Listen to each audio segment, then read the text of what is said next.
Hello बच्चों, welcome to विप्रामाइंड channel. आज इस सेशन में हम डिस्कस करने वाले हैं क्वाड्रेटिक इक्वेशंस का एक बहुत ही important type of word problem that is based on upstream and downstream.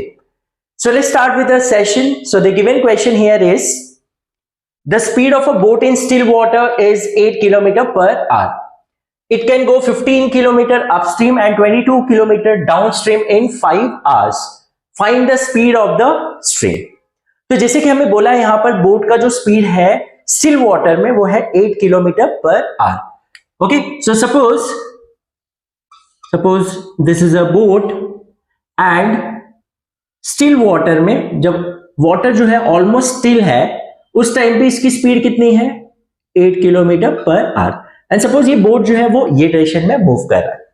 Okay, अब क्या हुआ, थोड़े टाइम के बाद वहां पर एक स्ट्रीम क्रिएट हुआ, मतलब water started flowing in a particular direction. तो वाटर जब फ्लो होने लगता है उसे हम क्या बोलते हैं, स्ट्रीम. तो अब यहां पर स्ट्रीम क्रिएट हुआ एंड उसका जो डायरेक्शन है और जो बोट का डायरेक्शन है, सपोज अब water is flowing like this, तो वाटर का जो फ्लो है, जो स्ट्रीम का फ्लो है वो भी यही डायरेक्शन में है और बोट का डायरेक्शन हमने ऑलरेडी यहां डिसाइड किया, suppose it is moving in this direction. Okay, तो बोट भी यही डायरेक्शन में जा रहा है, स्ट्रीम का भी डायरेक्शन यही है. तो अब इमेजिन करिए क्या होगा, विजुअलाइज करिए यहां पर बोट का स्पीड क्या होगा, अब कम होगा कि ज्यादा होगा. यस, तो यही डायरेक्शन में स्ट्रीम भी मूव कर रहा है और बोट भी वही डायरेक्शन में मूव कर रहा था.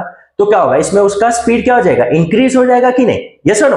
तो इसका मतलब यहां पर बोट का स्पीड जो है वो इंक्रीज हो जाएगा. कितने से इंक्रीज होगा, जितना वो स्ट्रीम का स्पीड होगा तो उतना प्लस हो जाएगा. Is it clear. अब क्या हुआ, ये boat suppose it has travel कितना 22 किलोमीटर. कितना ट्रेवल किया 22 किलोमीटर. अब वो 22 किलोमीटर ट्रेवल किया, उसके बाद अब ये डायरेक्शन में आ रहा है. ओके, अब 22 किलोमीटर ट्रेवल करने के बाद अब वो ये डायरेक्शन में आ रहा है और स्ट्रीम तो यही डायरेक्शन में है, हमने स्ट्रीम का डायरेक्शन ये कंसीडर किया.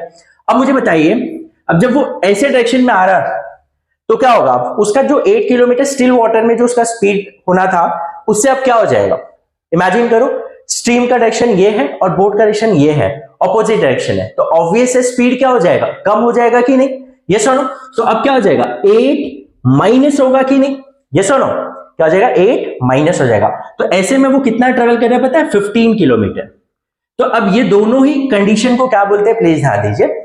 जब बोट का डायरेक्शन, मोशन जो बोट का है और स्ट्रीम का डायरेक्शन, दोनों का ही डायरेक्शन जब सेम होता है, दोनों का डायरेक्शन जब क्या होगा, सेम होगा, उसे हम बोलते हैं डाउन स्ट्रीम.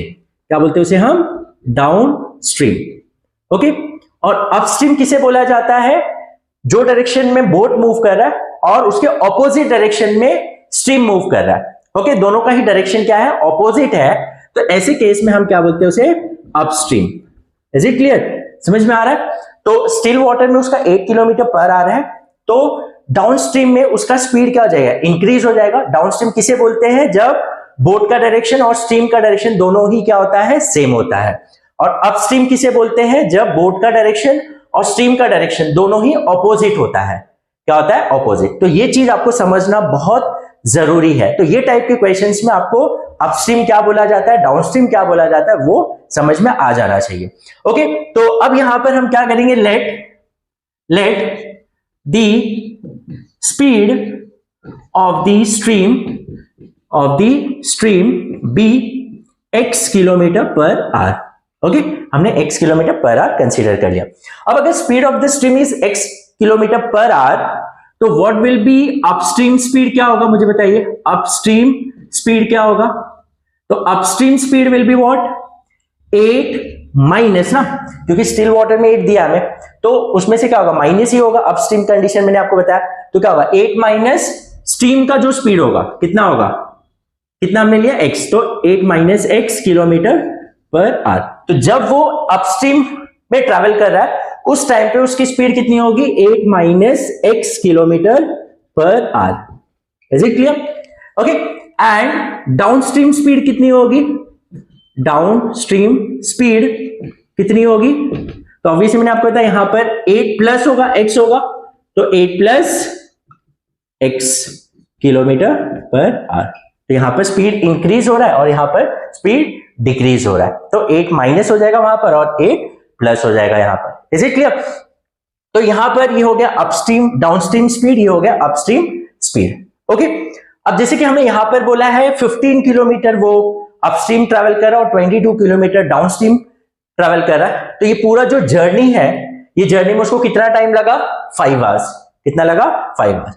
तो हम यहां पर पहले तो देखते हैं time. What is time? Time is what? Distance upon speed. Yes और नो? Distance upon speed. तो अब हम पहले कैलकुलेट करते हैं टाइम रिक्वायर्ड और टाइम टेकन ड्यूरिंग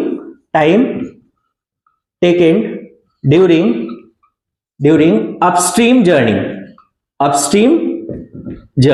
तो अपस्ट्रीम जर्नी में टाइम कितना लगेगा? तो time is what? Distance upon speed. तो डिस्टेंस कितना ट्रेवल कर रहा है अपस्ट्रीम में? 15 किलोमीटर। कितनी स्पीड से? 8 माइनस एक्स। तो 15 अपॉन 8 माइनस एक्स, ये डिवाइड करके जो भी वैल्यू आएगा that much hours will be the time taken for upstream journey, and time taken during downstream journey will be how much? तो तभी कितना डिस्टेंस ट्रेवल कर रहा है? 22 अपॉन 8 प्लस एक्स। उस टाइम में स्पीड कितनी होगी? 8 प्लस एक्स। तो that much hours will be nothing but the time taken. Okay, so this is the time taken during upstream journey, this is the time taken during downstream journey. और ये दोनों का ही जो time है, इनको add करेंगे तो कितना आएगा? 5 hours. Is it clear? So it is given, it is 5 hours.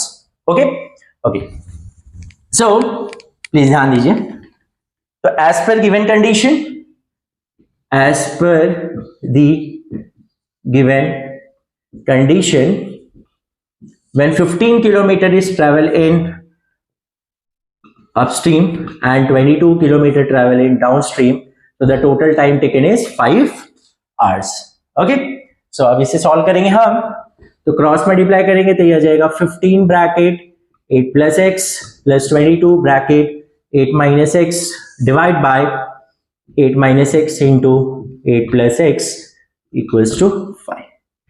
Bracket open करेंगे, so this will be 120 plus 15x plus ये कितना हो जाएगा? 16 176 माइनस 22x।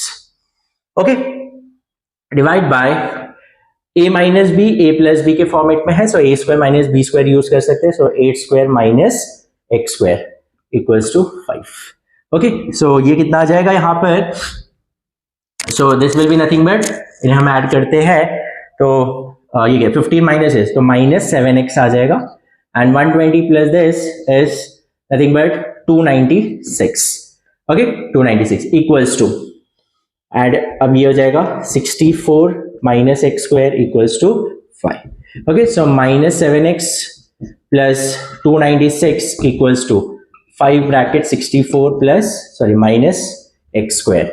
ओके, सो अब यहां पर minus 7x plus 296 minus sorry equals to ये कितना आ जाएगा? 20, और ये यहाँ पर 20 हो गया और 2 कैरी 32, सो ये जाएगा 320 माइनस 5x स्क्वायर।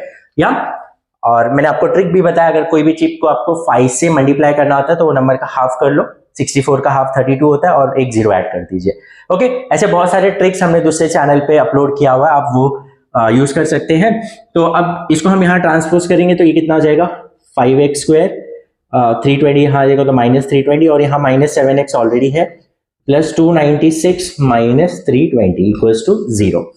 तो अब ये इक्वेशन क्या बनेगा? प्लीज ध्यान दो। x square, so therefore 5x square minus 7x 296 minus 320 that is minus 24 is equals to 0। तो अब ये क्वाड्रेटिक इक्वेशन को हम स्प्लिटिंग द मिडल टर्म से सॉल्व कर सकते हैं, या आप फॉर्मूला मेथड यूज करके भी सॉल्व कर सकते हैं। तो अगर स्प्लिटिंग द मिडल टर्म करेंगे तो प्रोडक्ट टर्म हमें क्या चाहिए? माइनस 120, और समेशन टर्म क्या चाहिए? माइनस 7। तो ऐसे दो नंबर्स जिनका प्रोडक्ट क्या आना चाहिए? Minus 120 and summation minus 7। तो अब अगर आपको फैक्टर्स नहीं पता है तो आप ऐसा कर सकते हैं, इसको फैक्टराइज करके 2 इंटू 60, 2 इंटू 60 120 तो आ जाएगा हमें, लेकिन प्लस और माइनस करके 7 नहीं आएगा। 2 इंटू 30, सो ये कितना हो जाएगा? 4 into 30, 4 into 30 is 120, but in दोनों को 4 और 30 को प्लस और माइनस करके 7 तो हमें आने वाला नहीं है।